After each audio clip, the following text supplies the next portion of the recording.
Enjoy stories with a twist? Enjoy the unexpected? How about the Right or Wrong podcast? That's Writer, just a little clever play on words for a show that likes to keep listeners on their toes. The Right or Wrong podcast is a chapter-based fiction series that invites audiences to participate in the craft of storytelling.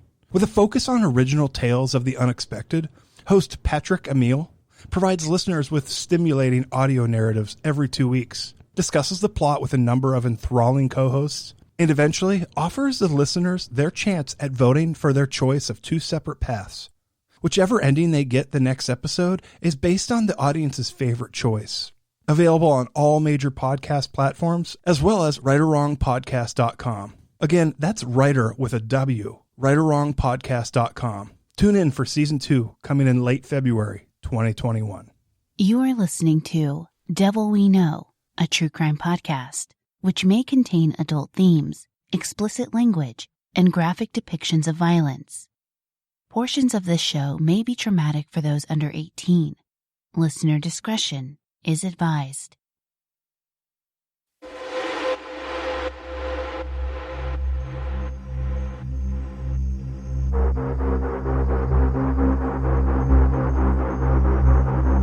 In this episode of Devil We Know, 2 men from different backgrounds each plan separate robberies and wind up killing someone to earn their place in the largest maximum security prison in New York, Clinton Correctional Facility.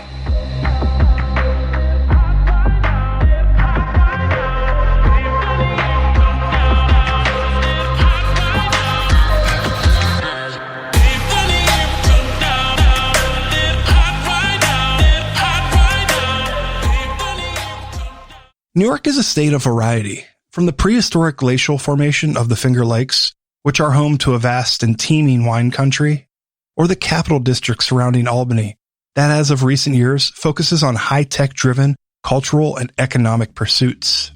New York is a landmass which covers many different varieties of climates, cultures, and ways of life.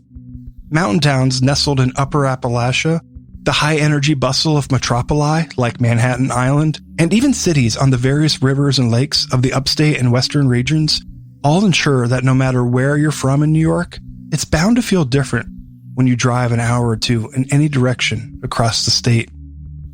Take the region known as Western New York, for example. Housing Buffalo and just a stone's throw away from the world-famous Niagara Falls, Western New York is known for its humid continental climate, mimicking that of other Great Lakes cities like Chicago, Detroit, Toronto, or Cleveland, offering great and fruitful growing periods and comfortable summers, despite the long, cold winters that could even intensify the effect of snow before and after the season. Western New York, too, is home to another intense experience that proved historic for the 19th century: spiritualism, breeding a renaissance of soothsayers, palm readers, and seances began here. In Lilydale, found by traveling southwest along the shore of Lake Erie from Buffalo, this movement never ceased to find root. In fact, Lilydale is hailed for its status as one of the largest spiritualist communities in the United States. If you believe the tales, it may even be the most psychic town in America. This area of New York State also became a part of the Rust Belt, a century after spiritualism took hold, becoming important for processing grain and coal and for transport. But due to the improvement of the canal systems in the area just as quickly saw the effects of deindustrialization. The hardworking people of Western New York feel used and abused as abandoned steel mills and other sources of economic decline became prominent. Not everything dwindled, though. Tonawanda, a town in the Buffalo suburbs, is home to a General Motors that serves as the largest vehicle engine plant in the world to date. And there is, of course, a vast set of food traditions miles wide in the region, most notably the chicken wings that are named for Buffalo itself. And it's not just Western New York that makes its own impression and difference in the state. The New York Southern Tier region, which is a twin to the neighboring Pennsylvania Northern Tier, houses mainly hilly lands as part of the Appalachian Range, with the Catskill Mountains of Delaware County notably standing out above these as a haven for the bohemians of New York State. The Twin Tiers region of New York and Pennsylvania, marked by glacial valleys, stark plateaus, and hilly regions, carried with it, much like many other regions of New York, a rich history of Native American heritage. The diverse and at times rugged land was forced out of Native American hands by the ways of treaties and war alike, making the dissected plateaus of the region with their multicolored waterfall cliffs oddly symbolic of the land's history. The region's troubled past, rich landscape, and regional food and burgeoning art scene, like in Binghamton, make this place all the more diverse. It's the birthplace of the Speedy, a spit-roasted sandwich of marinated meats more widely enjoyed in central New York. It's also the carousel capital of the world, housing 6 of the remaining antique carousels made before 1930. This area is also home to a steady economy first supported by the growth of the railroads, and with the nearby founding of IBM and the invention of the flight simulator right there in Binghamton, this area of New York became a home to invention and technological firms, earning it the nickname, the Valley of Opportunity. So it's come to be that Southern Tier, much like Western New York, has fashioned for itself a unique identity.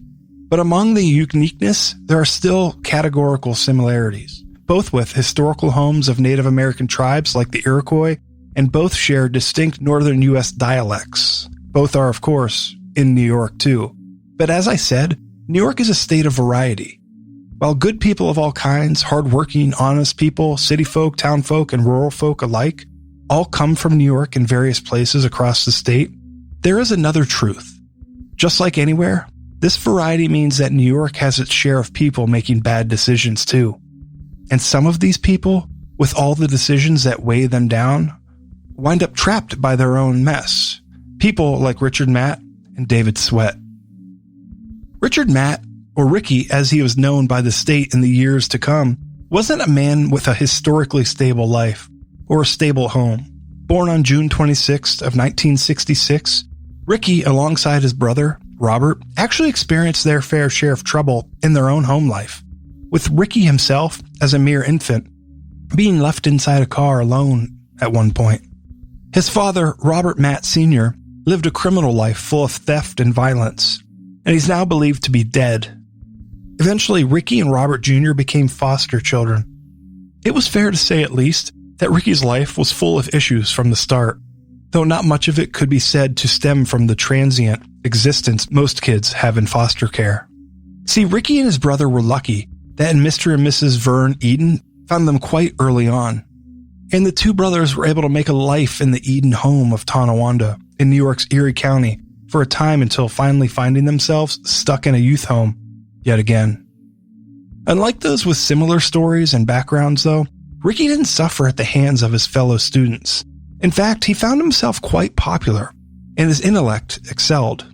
However, despite his early successes in some of the most crucial developmental periods, otherwise known as elementary school and high school, Ricky wasn't like other kids of his ilk. His special breeds of smarts and popularity came mixed with a mean streak, and it was said that from his earliest interactions and onward, that Ricky terrorized his peers, even on the school bus. Randy Zucala, a denizen of North Tonawanda, was technically one of Ricky's contemporaries in age, and even shared his knowledge of the young Ricky Matt in later years, when Ricky started facing some very serious charges. Quote, "Friends of mine knew him. He would just terrorize people. Even in elementary and junior high, he had issues." End quote. Due to the closeness of North Tonawanda and Tonawanda, it was easy for word to travel between them, and friendships, as well as the darkest of rumors, easily passed between the two towns as well. It was from this combination of traits that family and friends alike came to know Ricky and describe him as charming, brutal, and savagely brilliant. At the age of 14, Ricky had run away from his group home, and he had landed himself in juvenile detention. He had apparently made a mistake of trying to steal a houseboat, only to escape authorities by riding off on a stolen horse. It was this attitude, this cinematic flair to his horrendous deeds, that earned him infamy early on, and likely fed into his later antics. Ricky made a name for himself in Tonawanda, to be sure. In fact, a police captain named Frederick Foles remembered his time as a beat cop during the years of Ricky's young adulthood, and could recount easily the interactions that he had with Ricky. Frederick remembered that starting in 1985, Ricky began racking up charges of all sorts, among them being misdemeanor harassment. However, that was the low rung of the ladder. Ricky also managed to accrue other charges, such as unlawful weapons possession or even assault in the second degree, as Frederick recalled. Quote, "One time he beat up a girl pretty bad. He got charged for assault. That's a felony. But the things that he was charged with later in life, wow." End quote. The matter of things a criminal would have to do for a police captain to simply say wow is a laundry list of in itself. But Ricky's case is by far more egregious and more concerning than those of the usual suspects. Early on, Ricky may have been known as a troublemaker and a small-time thug, but in time, he proved to be capable of much, much worse. Starting in 1986, he became known for and charged for rape, and when he was convicted of this first instance, he was sentenced to serve a year in the Erie County Correctional Facility. But his penchant for escape was tested here, without a ready-to-steal horse waiting by.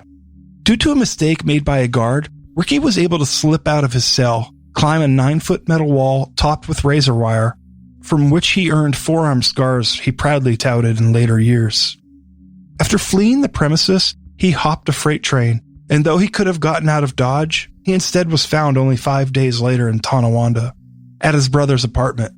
The strangest and most foreboding thing about his discovery, though, was the axe handle he gripped tightly inside the residence, almost alluding to the loss of the head somewhere along his journey. It wasn't long after his conviction and trip to prison that Ricky committed the same crime again, but this time it didn't stick. Although he committed rape, the victim in question was testified to have been intoxicated.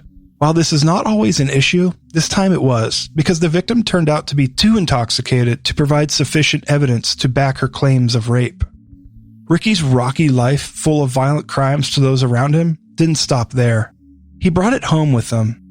Even he, in the span of his years leading up to 1991, and actually thereafter, was considered charming when he wanted to be. A retired detective from the area told the media later on that this criminal, whose strengths included burglary and violence to a great degree, also remembered his charisma, saying that when he deigned to clean up, he's very handsome and, in all frankness, very well endowed. He gets girlfriends any place he goes. End quote. Ricky found this to his advantage when he took a liking to a woman who came to be the mother of his child, a woman named V. Marie Harris. Ricky's son, Nick, later recalled that his father left an impression that lingers with you. He then described how he won over V in the early days. Quote, "He had a crush on my mother and would say to her, 'If I were older, would you be my girl?' He would lower his head and kick his foot against the ground when he asked. She would tell him he was so young. But then she met him later when he was in his 20s, and he was a good-looking guy. They started dating, and she got pregnant with him." End quote.